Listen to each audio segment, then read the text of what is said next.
Solar-powered wireless security cameras are by far the fastest and easiest way to keep an eye on your property when you're away. But can they actually provide you with meaningful footage when you need it? Today, I've got 10 solar-powered cameras ranging from $29 to $220 per camera, and we're going to test their motion detection, video quality, notifications, battery life, privacy, and reliability to see if any of them are worth using. And as always, there are no sponsored reviews on this channel. Starting out with the least expensive camera that we'll be testing, this is the $29.99 IoTX DF220 with 2K resolution, SD card recording, and a detached solar panel. Next, for $39 is the IEGeek S1, another 2K resolution camera that records to an internal SD card, but this one uses an integrated solar panel on the top of the camera. Also for $39.99 is the TP-Link Tapo 402C with 1080p resolution, SD card recording, and a mount that allows for the solar panel to either be integrated directly above the camera or mounted separately. Jumping up quite a bit in price is the $89.99 Wyze outdoor battery camera with 2.5K resolution and SD card recording, and the 2.5 watt Wyze solar panel is sold separately for $28.98, bringing the total price as tested to $118.97. Next, for $149.99 is the just released Reolink Altus 2K, which, as the name suggests, records in 2K resolution either to an internal SD card or to the optional Reolink Home Hub. And I'll be setting up this camera in standalone mode using the internal SD card. Included in the price, the Altus 2K comes with Reolink's Solar Panel 2, which is a large 5.8 watt solar panel with a long USB-C cord for optimal placement away from the camera. I've also got the $179.99 Reolink Altus PT Ultra that records in 4K resolution either to that internal SD card or to the Reolink Home Hub, and this one I'll be setting up using the hub. And like the Altus 2K, the PT Ultra comes with Reolink's 5.8 watt solar panel 2. After that, for $189.99 is the Baseus S1 Pro 2-camera kit, which comes with 2 cameras and a base station to store your recordings locally.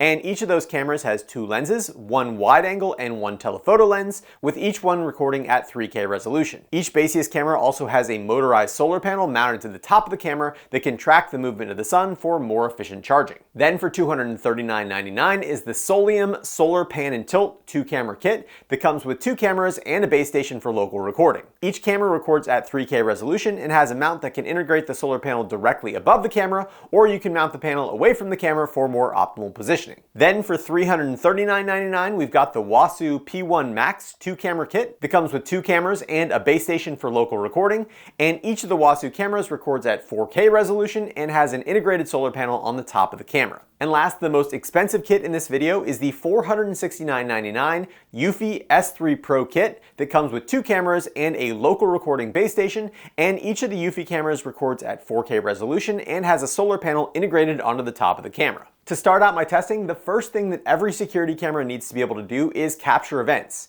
And while wired cameras can usually be set up to record 24/7, battery-powered cameras on the other hand rely on a low-power PIR motion sensor to wake the camera up and start the recording process.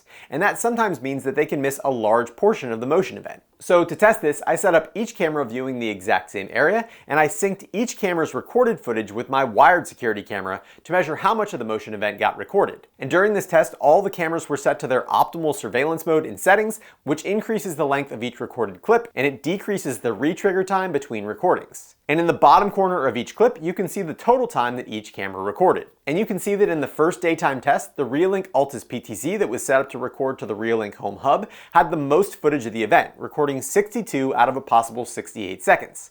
And the worst performers were the IEGeek, Eufy, and Solium, which each recorded less than half of the event. For each trial, I also measured how quickly each camera started recording, and the Tapo, Eufy, and IoTX were the first to start at around 2 seconds after the motion happened, followed by the IEGeek and the Reolink Altus Bullet camera, and then the Reolink PT Ultra came in around 4 seconds, the Wyze and Baseus at around 7 seconds, and the Wasu finally started recording at 17 seconds. But the Solium stayed in sleep mode for the first 33 seconds of the event. I repeated that same test again during the day, but this time on the Reolink Altus Bullet, I activated its most unique feature, which is the ability to continuously record during scheduled hours. And as expected, that resulted in it recording the entire 75 seconds. But the Wyze, TP-Link Tapo and Reolink Altus PT Ultra also did a great job, all recording over 85% of the event, while the IE Geek and Eufy struggled, but not as much as the Solium, which only recorded 6 seconds out of a possible 75. And in this trial, the Reolink Altus in continuous mode obviously started first,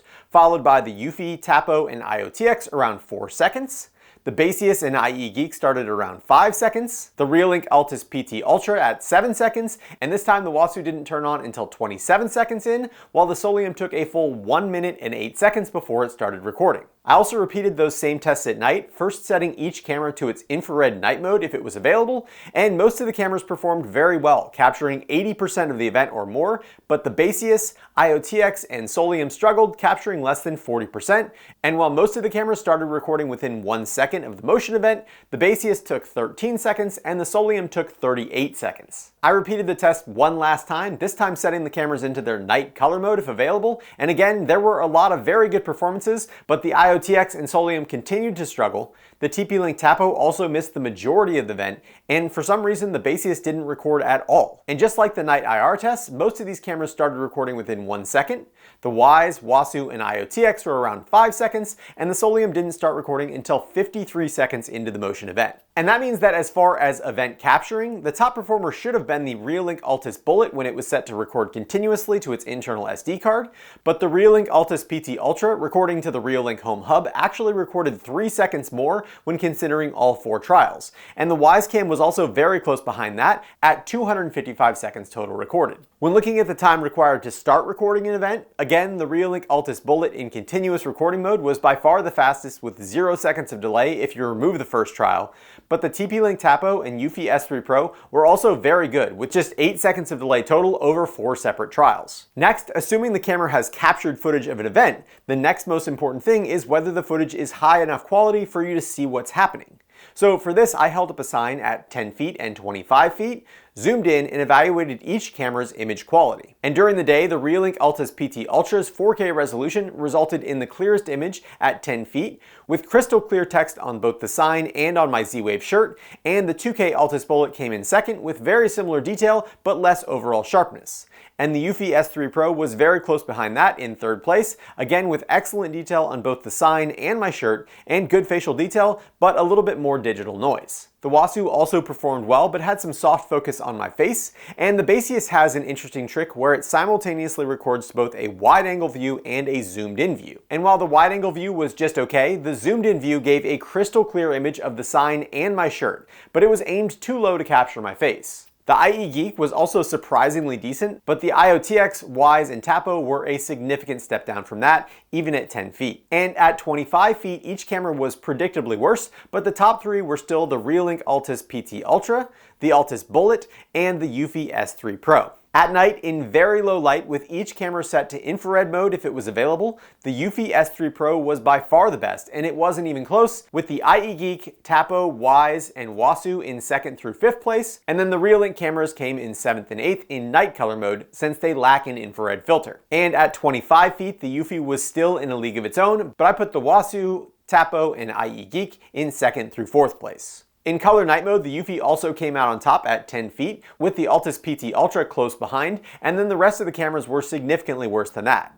And at 25 feet, the rankings were nearly identical, with the Eufy and the 2 Reolinks in 1st through 3rd place, and everything else distantly behind them. And that means that when it comes to picture quality, the Eufy S3 Pro finished in 1st with an average rank of 2, followed by the 4K Reolink Altus PT Ultra with an average rank of 2.7, and the 2K Altus Bullet came in 3rd with an average rank of 4. It's also important to know that picture quality is often inversely related to field of view, where a more zoomed-in camera will look more clear than a wide-angle camera, but that wasn't the case with these cameras, and the IoTX and Solium cameras had the narrowest field of view, and the Eufy, Wyze, and Tapo had the widest, which is impressive considering the Eufy also came out first for overall image quality. The Solium and Reolink Altus PT Ultra cameras also have the ability to pan and tilt, and they have person tracking, but in my testing it was less than impressive and not something that I would seriously consider turning on, since it could easily result in the camera pointing in the wrong direction during an important motion event. Next, assuming that the camera has detected motion and captured an event in good image quality, the next question is how quickly it can notify you, and how useful those notifications are. So to test this, I put my phone into LTE mode and I walked in front of the cameras and recorded the amount of time that it took for each app to notify me of a motion event.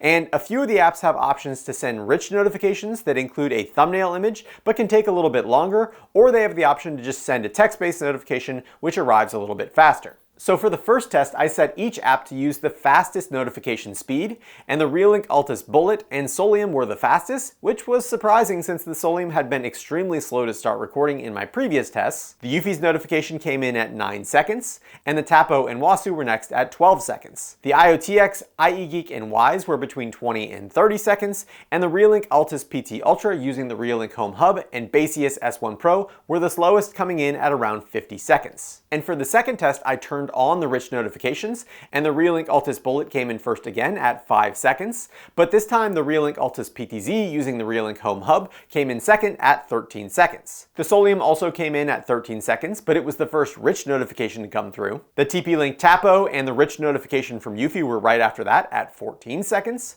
A rich notification came through from Wyze at 27 seconds, and the Baseus rich notification came in at 46 seconds. And last, the Wasu's ChatGPT style description of the motion event came in at 68 seconds. And that means that the fastest overall notifications were consistently from the Reolink Altus Bullet running in standalone mode, but the fastest rich notifications were from the Solium and Eufy. I also measured the amount of time that it took to access the footage of an event, and the Eufy and the Solium were by far the fastest at just 3 seconds from clicking on the rich notification until the video started playing. The Wasu and Wyze were also very fast at 4 seconds. The TP-Link Tapo took 7 seconds. The Reolink Altus PT Ultra with the Home Hub took 8 seconds to start playing. The IoTX and standalone Altus Bullet were at 10 and 12 seconds, which is usable but still a little bit annoying. The Baseus was almost double that at 23 seconds, and the IEGeek took a ridiculous 76 seconds to access the footage. Next, it seems pretty late in the review to start talking about battery life, but that's because I don't really have anything interesting to report. I first tested all the cameras for about a month in my side yard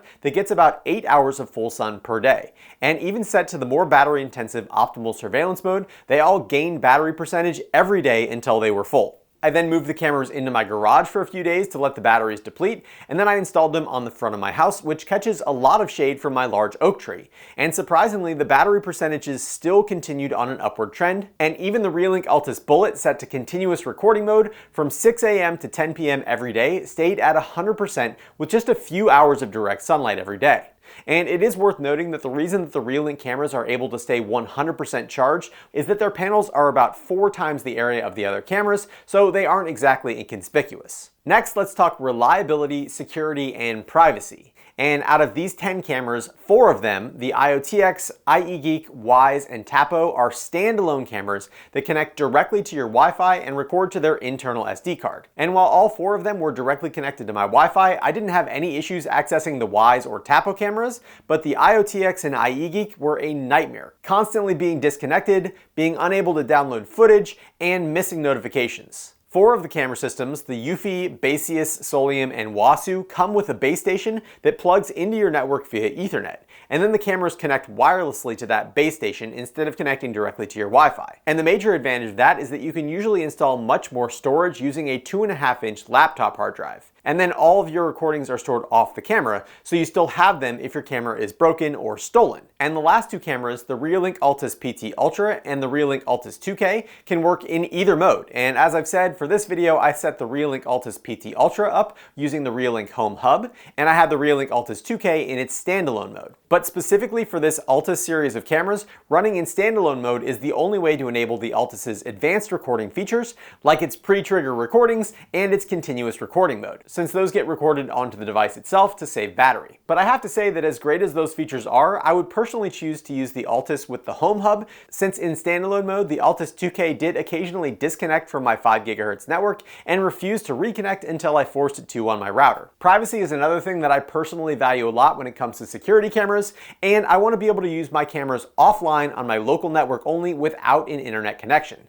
So to test each camera's ability to function without the internet, I isolated them with my network firewall, and then I switched my phone over to cellular data to make sure that they showed up offline. Then I reconnected my phone to Wi-Fi, and I found that the Eufy S3 Pro, TP-Link Tapo and Reolink Home Hub all functioned completely normally, allowing me not only to see a live view of my cameras, but I was also able to view and download recorded footage. The Wasu camera system only worked halfway, where I could connect to the live view if I was on the same local network, but the hub seemed to require internet access to be able to view my recorded footage. And all the other cameras, including the Reolink Altus that was in standalone mode, showed up completely offline when they didn't have access to the internet, which I have to say is pretty disappointing, especially for the Solium and Baseus cameras that do have those wired hubs. So all things considered, which camera should you buy? If you're looking for a budget camera, the IoTX and IE-Geek might look tempting, but you should absolutely avoid them. Not only were they unreliable in terms of picture quality and motion detection, but they are also just a huge pain to use, and they're the kind of devices that you'll probably eventually get fed up with and just throw in the trash. Conversely, the $40 TP-Link Tapo is genuinely decent. It had the second fastest motion detection time, the fourth most footage recorded, the fourth fastest notifications, the fourth fastest view time, and it has person detection with no monthly fees. It's also one of the smallest overall camera and solar packages, and you have the option of using the solar panel on the built-in mount or moving it away from the camera for more optimal placement. And the Tapo's only real weakness is its 1080p video quality, which is definitely still usable, but it ranked at the bottom for daytime quality. Still, this is an excellent deal for $40, especially if you just need one camera. However, if you are looking for a higher end system, the Reolink Altus and Eufy S3 Pro kits are both excellent options. The Eufy had the highest picture quality, the fastest recording time other than the continuously recording Altus. It also has the option for rich notifications that are delivered relatively quickly. It's compatible with Apple's HomeKit Secure Video, and it has the most user-friendly app that makes it simple to scrub through all of your footage. And it supports person, vehicle, and pet detection, and even familiar face detection without any monthly subscription. And to top that off, it records locally to the home base, and this is the first Eufy home base that I've ever tested that continues to work when it's blocked from the internet, which is a big step forward in terms of privacy. The Eufy's main and kind of only weakness was in daytime footage, where it would stop recording after 30 seconds, even in optimal surveillance mode. And the Eufy does have a custom recording mode where you can set the clip length to up to 120 seconds with a 5-second retrigger time, but the longer you set the clip length, the lower the resolution the file will be. So at 60 seconds, you're limited to 1440p video, and at 120 seconds, you can only record in 1080p. But if you are having issues with recording entire events, at least there are some options. I was also extremely impressed by the Reolink Altus cameras, and continuous recording from a battery-powered camera seemed impossible just a few years ago, but Reolink has pulled it off. And other than continuous recording, some other reasons you might choose the Reolink Altus series over the Eufy S3 Pro is if you wanted to have a mix of wired and battery-powered Reolink cameras that can all use the same app, if you're planning on using your cameras with Home Assistant, or if you specifically want to use the desktop-based Reolink app, which works great with both the standalone mode and the Home Hub. In addition to the continuous recording of the Altus in standalone mode, it also had excellent notification speed and good video quality, but I am disappointed that it wasn't able to work without the internet unless it was connected to the Home Hub. And overall, I thought that the performance and reliability in terms of live view and downloading footage was much better when using that wired hub. Not to mention the extremely awesome Home Assistant integration that's only available for battery cameras if they're connected through the hub. Right now, the Altus 4K PT Ultra is the same price as the 2K Bullet, which to me makes it a no-brainer. And the good news is that if you want to start in standalone mode and see what the performance is like on your network, it's really easy to switch the cameras over to the Home Hub after setting them up. So you can always just add the Home Hub later if you need to. As always, there are no sponsored reviews on this channel, but I do have links down in the description for all the cameras that I tested in this video. And as always, I appreciate when you use those links, since as an Amazon affiliate, I do earn a small commission on the sale at no cost to you. I'd also like to thank all of my patrons over at Patreon for their continued support of my channel. And if you're interested in supporting my channel, please check out the links down in the description.